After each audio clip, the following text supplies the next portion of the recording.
ഈ പറഞ്ഞ തീവ്രവാദ സംഘടനകൾ, ഈ പറഞ്ഞ ജമാഅത്തെ ഇസ്ലാമി ആയാലും ശരി, SDP ആയാലും ശരി, പോപ്പുലർ ഫ്രണ്ടിന്റെ ആയാലും ശരി, ഇങ്ങനെയുള്ള ആൾക്കാർ എടുക്കുന്നത്. കാരണം അവർക്കറിയാം, കാര്യം മറുപക്ഷത്തിന് ഒരു വാദം ഉന്നയിക്കുമ്പോൾ അവർക്ക് പരിമിതികളുണ്ട്. ആ പരിമിതികൾക്കുള്ളിൽ നിന്നുകൊണ്ടേ അവർക്ക് പറയാൻ കഴിയുള്ളൂ, നിലപാടെടുക്കാൻ കഴിയുള്ളൂ. അവർക്കൊരു ഫാമിലിയെ മുമ്പിൽ കൊണ്ടു നിർത്തി ഒരു പത്രസമ്മേളനത്തിൽ കൊണ്ടു നിർത്തി പ്രസന്റ് ചെയ്യാൻ കഴിയില്ല. അവർക്ക് ചൂണ്ടിക്കാണിക്കാൻ കഴിയില്ല. തെളിവ് എവിടെ എന്ന് ചോദിച്ചു കഴിഞ്ഞു കഴിഞ്ഞാൽ ആ തെളിവ് ചൂണ്ടിക്കാണിക്കാൻ അവർക്ക് കഴിയില്ല. ഇതെല്ലാം അറിഞ്ഞുകൊണ്ടാണ് ഈ അങ്ങനെയാണ് ഇതിന്റെ ഈ ഓപ്പറേഷൻസ് നടക്കുന്നത്. ഞാൻ ഇപ്പോഴും പറയുന്നു, എൻ്റെ മുസ്ലിം കമ്മ്യൂണിറ്റിയെ ഇതിന്റെ അകത്ത് കുറ്റം പറയാൻ പാടില്ല എന്ന് സംശയമില്ലാത്ത കാര്യമാണ്. അങ്ങനെ മുസ്ലിം സമുദായത്തെ അടച്ചാക്ഷേപിക്കാൻ പറ്റുകയില്ല. ശ്രീ രാഹുൽ സർ, നേരത്തെ താങ്കളുടെ നിലപാട് ഇങ്ങനെയായിരുന്നല്ലോ, പിന്നീട് അതൊരു മധ്യ നിലപാടിലേക്ക് മാറുകയാണല്ലോ ഉണ്ടായത്. ഇത്തരത്തിലുള്ള കാര്യങ്ങൾ മതപരിവർത്തനം നടക്കുന്നുണ്ട് എന്നുള്ള നിലപാടായിരുന്നുവല്ലോ താങ്കൾക്ക്. മാത്രമല്ല പോപ്പുലർ ഫ്രണ്ട് താങ്കൾക്കെതിരെ നിയമ പോരാട്ടത്തിനും പോയതല്ലേ, പിന്നീട് താങ്കൾ ആ നിലപാട് മാറ്റി അല്ലേ? അല്ല, പോപ്പുലർ ഫ്രണ്ട് രാഹുൽ ഈശ്വറിനെതിരെ സുപ്രീം കോടതി പോവുകയും അഖിലാഹാദിയെ തിരിച്ച് മതപരിവർത്തനം ചെയ്യാൻ ശ്രമിക്കുകയും ചെയ്യുന്നു എന്ന് പറഞ്ഞ് സുപ്രീം കോടതി പോയതാണ്.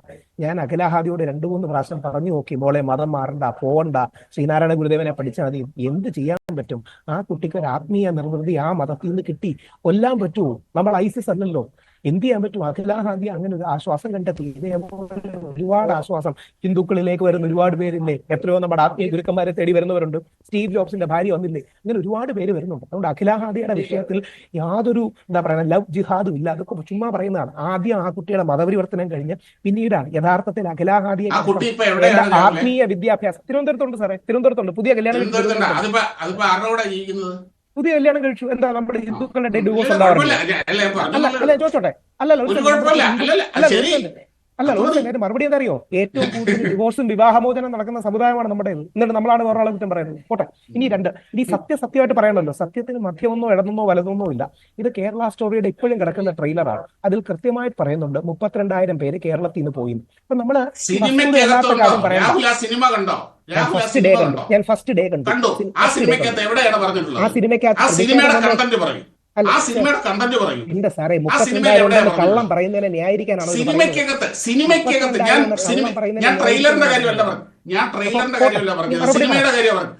സിനിമയ്ക്കകത്ത് ഈ 3 കുട്ടികളുടെ കഥയാണുള്ളത്. 32,000 എന്നുള്ള പച്ചക്കള്ളം പറഞ്ഞു. ട്രെയിലറിലുള്ള കാര്യമല്ലേ? സിനിമ ഇറങ്ങി കഴിഞ്ഞാൽ പിന്നെ ട്രെയിലറിന് എന്ത് പ്രസക്തി സാർ? അതുകൊണ്ട് സിനിമ ഇറങ്ങി കഴിഞ്ഞാൽ പിന്നെ സിനിമ ഇറങ്ങിയാൽ പിന്നെ ട്രെയിലർ ആർക്ക് വേണം? ശരി, നാളെ തിരിച്ചു ചോദിക്കട്ടെ. നാളെ നമ്മൾ മറുപടി പറയട്ടെ. നാളെ നമ്മൾ ഹിന്ദുക്കൾ ഇതേപോലെ 32,000 മുസ്ലിം പെൺകുട്ടികളെയും ക്രിസ്ത്യൻ പെൺകുട്ടികളെയും തട്ടിക്കൊണ്ടുപോയി ഒരു സിനിമയുടെ ട്രെയിലർ പറഞ്ഞാൽ ഞാനും സാബു ചുമ്മാ ഇരിക്കൂ. സിനിമ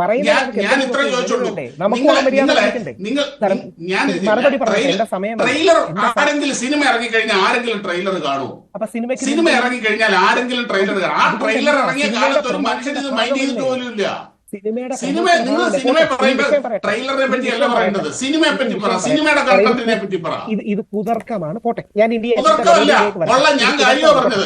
നിങ്ങളാണ് ഇത് വലിച്ചു കൊണ്ടുവന്നത്, നിങ്ങളാണ് ഇഷ്യൂ ഇതിന്റെ അകത്ത് കൊണ്ടുവന്നത്. അപ്പോൾ നിങ്ങൾ സിനിമയെ പറ്റി പറയുമ്പോ സിനിമയെ പറ്റി പറ. ഇറങ്ങിക്കഴിഞ്ഞ വർഷങ്ങളായ സിനിമയാണത്.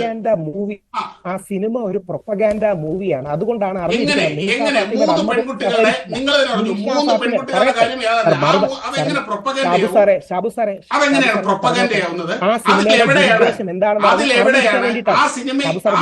എവിടെയാണ് ഇസ്ലാമിനെ കുറ്റം പറയുന്നത്? ആ സിനിമയിൽ എവിടെയാണ് മുസ്ലിംസിനെ കുറ്റം പറയുന്നത്? സാറേ എന്താ അറിയോ ഷാബു സാറേ, ഞാൻ സാറൊക്കെ ഒരുപാട് കാലമായിട്ട് ഈ സാമൂഹ്യ മണ്ഡലം നിൽക്കുന്നതല്ലേ. വളഞ്ഞ വഴി കുറ്റം പറയുന്ന മനസ്സിലാക്കാനുള്ള ബുദ്ധി നമുക്കാർക്കും ഇല്ലേ? നമ്മളെല്ലാം ഇള്ള കുഞ്ഞുങ്ങളാണ്. ഒരാൾ ഒരു ഉദ്ദേശം പറയുന്നത് മറുപടി. ആ സിനിമയുടെ കണ്ടന്റിൽ എവിടെയാണ് ഇസ്ലാം മതത്തിനെ കുറ്റം പറയുന്നത്? അതോടെ നിങ്ങൾ പറയും. സാറേ, ആ സിനിമയിൽ മുസ്ലിങ്ങളെയും ചീത്ത പറയുന്നുണ്ട്, ഇസ്ലാം സമൂഹത്തെയും ചീത്ത പറയുന്നുണ്ട്. സാർ അത് കണ്ടാ മതി. അത് മനസ്സിലാക്കില്ലെങ്കിൽ സാർ ഉള്ള കുഞ്ഞായിരിക്കും. ഞാൻ കണ്ടതാണ്. മറുപടി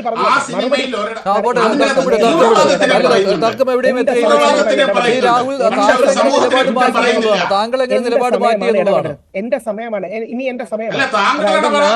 നാളെ സാർ അല്ല, ഞാൻ ഇടപെട്ടില്ലല്ലോ, താങ്കൾ പറഞ്ഞു ഞാൻ ഇടപെട്ടോ. അപ്പൊ ഞാൻ ഹിന്ദു സമൂഹം തിരിച്ച് ഹിന്ദുക്കൾ നാളെ 32,000 മുസ്ലിം പെൺകുട്ടികളെ തട്ടിക്കൊണ്ടുപോയി ഒരു ട്രെയിലർ ഇറക്കിയാൽ നമുക്ക് ദേഷ്യം വരില്ലേ? അത് തന്നെയാണ് അവർക്കും വന്നത്. ഇനി എന്റെ മറുപടി 2-3 കാര്യങ്ങൾ. ഒന്ന്, ശ്രീ ഷാക്കിറിന്റെയും എന്റെ സമീപനത്തിൽ വ്യത്യാസം. ഷാക്കിർ ഭായി ഒരു മതേതരവാദിയാണ്.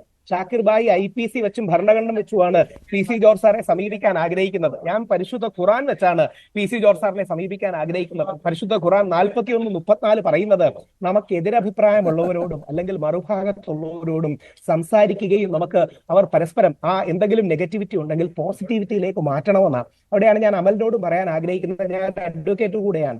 അങ്ങനെ ഏതെങ്കിലും പെൺകുട്ടിക്കോ ഫാമിലിക്കോ പ്രശ്നം ഉണ്ടെങ്കിൽ ഞാൻ ഫ്രീ ആയിട്ട് വാദിച്ചു തരാം. പക്ഷെ ഓർക്കുക, ഈ നിർബന്ധിത മതപരിവർത്തന നിരോധന നിയമം വേണമെന്ന് ആദ്യം പറഞ്ഞത് മഹാത്മാഗാന്ധിയാണ്. മഹാത്മാഗാന്ധി കള്ളം പറഞ്ഞുകൊണ്ടല്ല നമ്മുടെ സമൂഹത്തിൽ ഒരു പ്രൊപ്പഗാൻഡ ഉണ്ടാക്കിയത്.